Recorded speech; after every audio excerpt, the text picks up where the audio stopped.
కాబట్టి ఎలా ఉండబోతోంది ఇక ఈ కొత్త క్యాబినెట్ పూర్తి స్థాయిలో ఇంకా కొలువు తీరాలి కాబట్టి సరే ఇప్పటివరకు ఏర్పడ్డ మంత్రి పదవులకు సంబంధించి కానివ్వండి, లేకపోతే రేపు కేంద్రం నుంచి తెలంగాణకు వచ్చే నిధుల గురించి కానీ మాట్లాడాలంటే ఎలా ఉండబోతోంది ఏంటి?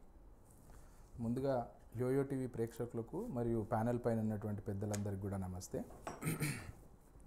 ఎలక్షన్ కన్నా ముందు ఎలక్షన్ ప్రచారంలో భాగంగా మరియు గెలుపు తర్వాత కూడా భారతీయ జనతా పార్టీ ఎప్పుడైనా ఒక క్లారిటీతోనే ఉన్నది.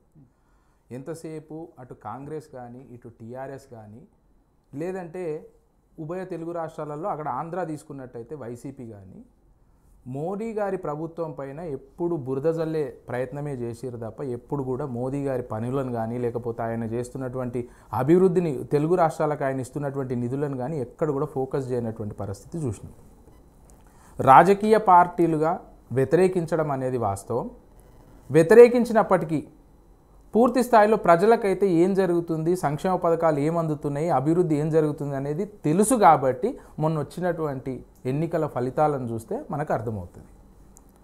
ఒకటి గుర్తుపెట్టుకోవాలి, మోదీ గారు ఆశించిన విధంగా అబ్కీ బార్ 400 పార్ అనే నినాదంతో పోయినప్పటికీ 400 సీట్లు రానప్పటికి కూడా, అంటే పోయినసారి కన్నా తక్కువ సీట్లు భారతీయ జనతా పార్టీకి వచ్చి ఎన్డీఏ పక్షాలతోని ప్రభుత్వం ఏర్పాటు చేసినప్పటికి కూడా ఈరోజు 72 శాఖలకు మంత్రులను తనతో పాటుగా ప్రమాణ స్వీకారం చేయించి ఈరోజు పోర్ట్ఫోలియోలన్నీ ఒక్కొక్కటిగా వారి శాఖల దీనిగా కేటాయించడం అనేది జరుగుతుంది. అందులో భాగంగా ఈరోజు ప్రత్యేకంగా మన తెలుగు రాష్ట్రాలను తీసుకుంటే ఆంధ్రప్రదేశ్ నుంచి మరి కమ్యూనికేషన్ శాఖ మంత్రిగా చంద్రశేఖర్ గారికి, అదేవిధంగా రామ్మోహన్ గారికి పౌర విమాన శాఖ మంత్రి పదవిని ఇవ్వడం, అంటే గతంలో ఆ పార్టీకి సంబంధించిన వ్యక్తులు కూడా చేసినటువంటి చూసినా మన అశోక గజపతి రాజు గారు ఆ శాఖకు మంత్రిగా వ్యవహరించారు.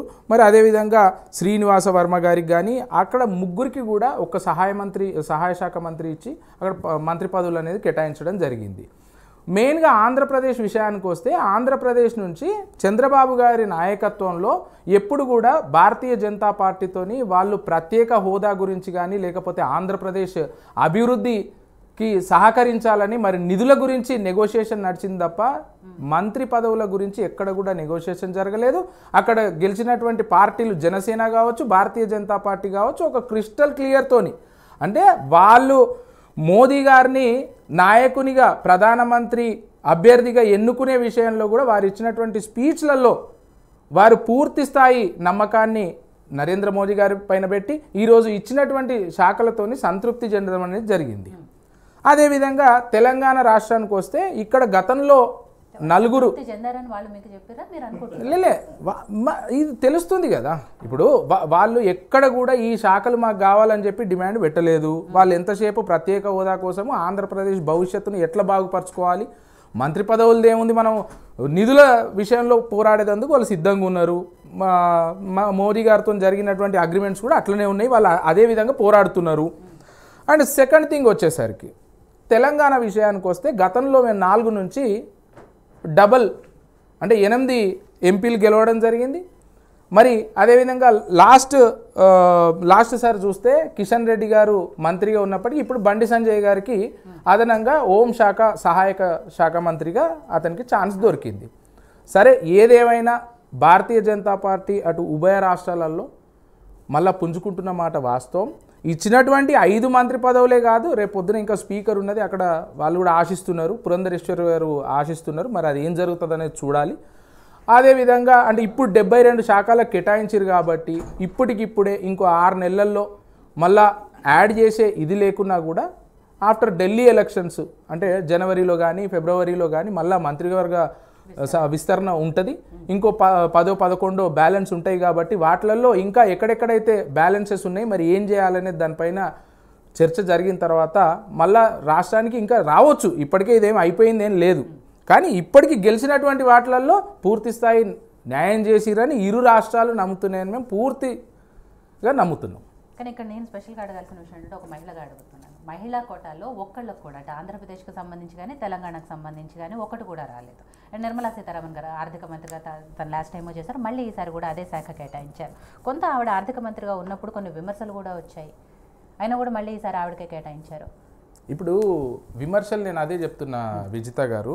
ఇప్పుడు మోదీ గారి ముంగట ఉన్నటువంటి పరిస్థితులు ఏంటంటే ఈ ఎన్డీఏ పక్షాలతోని అటు సీనియర్లను వాళ్ళను గౌరవిస్తూ వాళ్ళను సరైన శాఖలలో ఇది చేయాలి, అదేవిధంగా ఎన్డీఏ పక్షాలకు సరైన న్యాయం చేయాలి, అదేవిధంగా కొత్త తరాన్ని ప్రోత్సహించాలంటే ప్రతి ఒక్క యువకులకు వస్తున్నటువంటి వాళ్ళను ప్రోత్సహించాలి.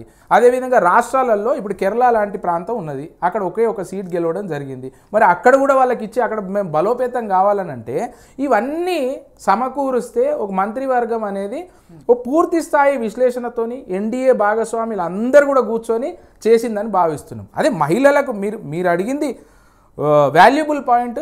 మహిళలకు ఈ దఫాలో తెలుగు రాష్ట్రాలలో మహిళలకు రాకపోవచ్చు. ఖచ్చితంగా రేపు ఉన్నది స్పీకర్ పదవి ఉన్నది. మరి పురంధేశ్వరి గారి పేరు ఆల్రెడీ ఇంతకుముందు అనుకున్నారు. మరి ఏం జరగనుందో కొద్దిగా వెయిట్ చూస్తే తెలుస్తుంది. ఒకవేళ ఇప్పుడు రాకపోయినా ఇంకా 11 ఉంటాయి కాబట్టి ఇప్పుడు కాకపోతే ఇంకో 6 నెలలకు ఖచ్చితంగా అకామిడేట్ చేస్తారని పూర్తి స్థాయిగా మేము నమ్ముతున్నాము. ఇక్కడ గెలిచినటువంటి డీకే అరుణ గారికి కూడా రేపు ఇంకా రాష్ట్ర స్థాయిలో కానీ లేకపోతే దేశ స్థాయిలో కానీ పార్టీ పరమైనటువంటి బాధ్యతలు అప్పచెప్పేటివి ఉంటాయి. వాళ్ళకి ఎక్కడ కూడా చిన్న చూపు చూడడం అనేది ఉండదు. ఖచ్చితంగా వాళ్ళని బలోపేతం చేస్తూ రేపు పొద్దున జరిగేటువంటి ప్రతి విషయంలో కూడా మహిళలుగా అటు పురంధరేశ్వరి గారిని కావచ్చు, ఇటు డీకే అరుణ గారిని కావచ్చు, తెలుగు రాష్ట్రాలలో నుంచి వీళ్ళిద్దరికి కూడా సముచిత స్థానం దొరుకుతుందని మేము భావిస్తూ ఉన్నాం. ఇంకా ఇట్ ఈస్ టూ ఎర్లీ, మొన్ననే అయింది, ఇంకా పూర్తి స్థాయి శాఖలు కేటాయించలేదు. వెయిట్ అండ్ సీ, మనం వెయిట్ చేసి చూస్తే తెలుస్తుంది కదా 6 నెలల్లో ఏం జరుగుతుంది అనేది. శివకుమార్ గారు, కాంగ్రెస్ పార్టీగా మీరేం చెప్తారు? ఏదైతే ఎన్డీఏ ప్రభుత్వంలో ఏర్పడ్డ కొత్త ప్రభుత్వంలో ఏర్పడ్డ కొత్త మంత్రిత్వ శాఖలకు సంబంధించి అంటే ఆ కూర్పు ఎలా ఉంది అనేది?